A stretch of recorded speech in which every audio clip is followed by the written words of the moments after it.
Hey kiddos, so we are starting chapter 10. We just got to the finishing school and Ella has been in trouble and so she still can't get anything to eat and she's so hungry. It's been a few days since she's really eaten anything. Here we are, chapter 10. A maid showed me to a corridor lined with doors. Each one was painted a different pastel color and had a card affixed on it announcing the name of the room. We passed the lime room, the daisy room, and the opal room, and stopped before the lavender room. The maid opened the door. For a moment, I forgot my hunger. I was in a cloud of light purple. Some of the purples blushed faintly pink.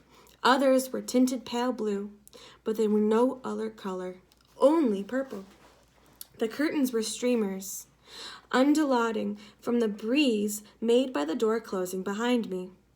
Beneath my feet was a hooked rug in the design of a huge violet. In a corner stood a clay chamber pot disguised as a decorative cabbage.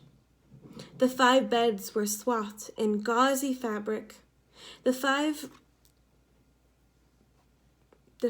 bureaus were painted with wavy stripes of pale and paler lavender. I wanted to throw myself on a bed and cry about being so hungry and about everything else, but these were not the beds onto which one would throw herself onto and cry. A purple chair was placed next to one of the 2 windows. I sank into it. If I didn't succumb to starvation, I would be here for a long time, with hateful mistresses and with Hattie ordering me around. I stared out the window at Madame Edith's garden until exhaustion and hunger produced a kind of stupor in me. In a while, I slept, completely and utterly exhausted. "Here, Ella, you can eat this." An urgent whisper pushed its way onto my dreams about roasted peasant stuffed with chestnuts. Someone shook my shoulder. "Ella, wake up, wake up." In order, I was now awake. Erida, remember her friend, thrust a roll into my hands. "It's all I could get. Eat it before the others come in." In 2 swallows, I ate the soft white roll. More air than substance, but more substance than I had in days. "Thank you. Do you sleep in here too?" She nodded. "Oh, good," I thought to myself, relieved. "Where?" The door opened and 3 maidens entered. "Look, queer ducks flock together." The speaker was the tallest pupil in the school. She pronounced her L's as Y's, mocking Erida's accent. Ugh, it's so hard for me to read these. "Ecte Ephrasa Asura Edens Edvin me Edula," said Erida. "Is this how they behave at finishing school?" "Sometimes they are much worse," she said back in the language. "Are you from Erythor too?" the tall maiden asked me. "No, but Erida is teaching me the beautiful Erythian language. In Erythian, you are an Abawedu. It means tall girl." I didn't know any insults in Erythian. However, Erida was laughing, which made it seem much worse. I laughed too. Erida collapsed on top of me, and together we shook in the purple chair, laughing, just like friends. Madame Edith, the head mistress, bustled in. "Young ladies, what do I see?" Erida leapt up, and I remained seated. I couldn't stop laughing. My chairs are not made to take such abuse. And young ladies, do not sit 2 in a seat. Do you hear me? Ella, stop your unseemly laughter. I stopped mid-giggle because of the command. That's better. "Since it's your first day here, I shall excuse your behavior and trust that it will have improved tomorrow." Madame Edith turned to the others. "Into your night dresses, young ladies. The shores of sleep are approaching. Get into your pajamas at once." Erida and I exchanged glances. It was very cheering to have a friend. For the first time ever, Ella thought. Everyone else reached the shores of sleep, but I remained oceans away. I had been given a nightdress so covered with bows and frills that I couldn't lie flat comfortably. I slipped out of bed and opened my carpet bag. If I couldn't sleep, I might as well read. Madame Edith thought fear of the dark was to be expected in young ladies, so a lamp left burning. My book opened to a letter from Mandy. Dear Ella, this morning I baked scones. Bertha, Nathan, and I will eat them for a snack just before we go to bed. But I baked 2 extras. We'll have to divide yours and eat them too. I promised myself I wouldn't trouble you by saying how much I missed you. And see how I start. That parrot man, name of Simon, came here today with one of his birds to give it to you. It speaks Gnomic and Elfin. He said it wasn't fine enough for the zoo, but you might like it. He told me what to feed it. I never thought I'd be able to cook for a parrot. I wish it would stop talking once in a while. I wonder if I have a recipe for parrot stew. Don't worry, sweet. I would never cook your present. I'm just trying to make you laugh. Yesterday, you had a grand visitor and received a bigger gift than a bird. The prince himself came to see you, leading a centaur colt. When I told him you had gone away from home, he wanted to know where you'd gone and when you'd be back. And when he heard that you were at finishing school, he was quite disappointed. He demanded to know why you needed to be finished, since there was nothing wrong with you to start. I couldn't answer him because I'd like to ask the father of yours, the same question. I would love to know why you went. I did tell him we had nowhere to keep a growing centaur. He's a little beauty, but what can I do with him? Your prince said he'd raise him for you. He asked me to tell you the colt's name. His name is Apple. That made me remember my manners, and I gave him his name to eat before he left with the prince. Speaking of leaving, your father departed the same day you did. Said he was off to the Greenies, which I gathered was his disrespectful name for the elves. Said not to expect him back any time soon. I wish you were coming home soon. Bertha and Nathan send their love, and I send mine. By the bushel, by the barrel, and by the ton. I miss you more than you could know, and I love you more than you could know. From your old cook, Mandy. P.S. Drink your tonic, and don't forget. I closed the book and whispered to its spine, Don't erase the letter, please. Then I drank my tonic. A centaur colt? A little beauty. If only I could see him and pet him and let him know. And maybe he would even be my pet right now.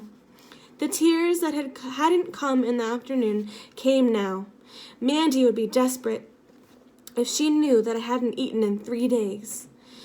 If she knew I was under thumb of a monster like Hattie. The next morning, music mistress led us in song and singled out my off-key voice. Ella does not notice that there is more than one note, she told everyone, humiliating me. Come here, child, sing this. She played a note on the piano. I wouldn't be able to. I could never carry a tune. What would happen if I couldn't obey? I sang the wrong note. Music mistress frowned. Higher. Or shall we send you to a different school to sing with the young gentlemen?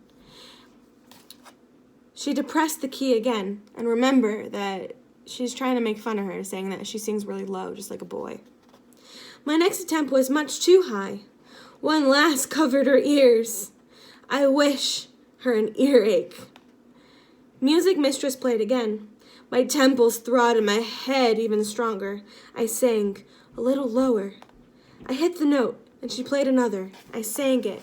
She played the scale. I sang every note, and I beamed. I'd always wished I could sing. I sang the scale again, louder, perfect this time. That's enough, young lady. You must sing when I tell you to, and not otherwise. An hour later, dancing mistress told me that I stepped too lightly. So you see, they're just messing with her, this poor girl. My partner was Julia, a tall maiden who had teased Erida the night before. I pressed on her arm, using her to support my weight so I could step lightly. Stop that, she pulled away. I fell, and I heard giggles from behind me. Dancing mistress took Julia's place. I couldn't lean on her, pretending my feet were balloons, and I pretended the floor would crack if I didn't move lightly. We stepped, we glided, we sprang forward, jumped back. I wasn't graceful, but I didn't shake the ground. My gown was soaked with perspiration, with sweat. That's better. At lunch, Manor Mistress said, "Don't rap your knuckles on the table, Ella. The king would be ashamed of you." She frequently invoked King Gerald. Tables were forever safe for me. Take small stitches, Eleanor. Do not yank the thread. It's not a rein, and you're not a coachman. Sewing mistress said later in that afternoon. I stabbed myself with a needle, but my stitches shrank. It was the same every single day. I dreaded new orders. The curses didn't make me change easily. I had to concentrate every single second.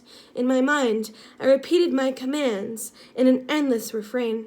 When I awoke, I instructed myself to bounce out of bed, leave the nightdress for the servants to put away.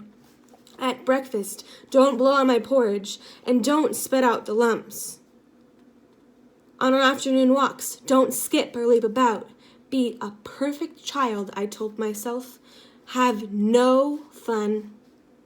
So if you would like to go to this finishing school, raise your hand. I hope none of you rose your hand, because I would never want to be like this. It sounds so hard and boring. No fun at all, let me tell you. Once I actually spoke aloud. It was at dinner. Don't slurp, I instructed myself. I said it softly, but a pupil near me heard, and she told others. The only subject that came easily were those taught by the writing mistress. Composition. She also taught penmanship, which is handwriting, which was the one subject in which I did not attain excellence, because writing mistress issued no orders. She taught English, but no other languages.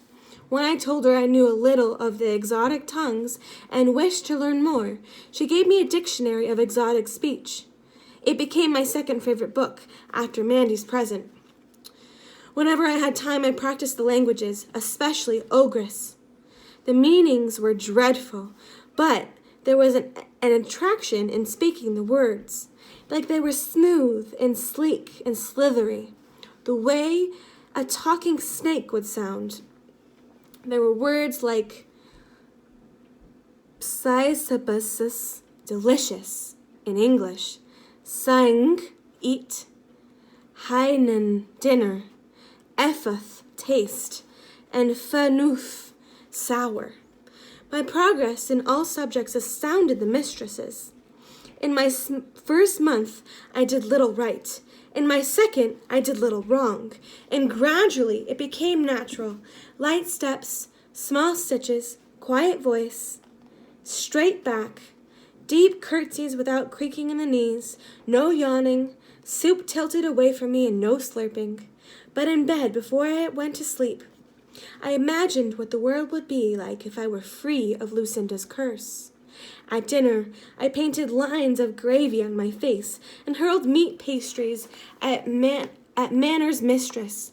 I'd pile headmistress' best china on my head and walk a wobble and swagger till every piece smashed to the floor.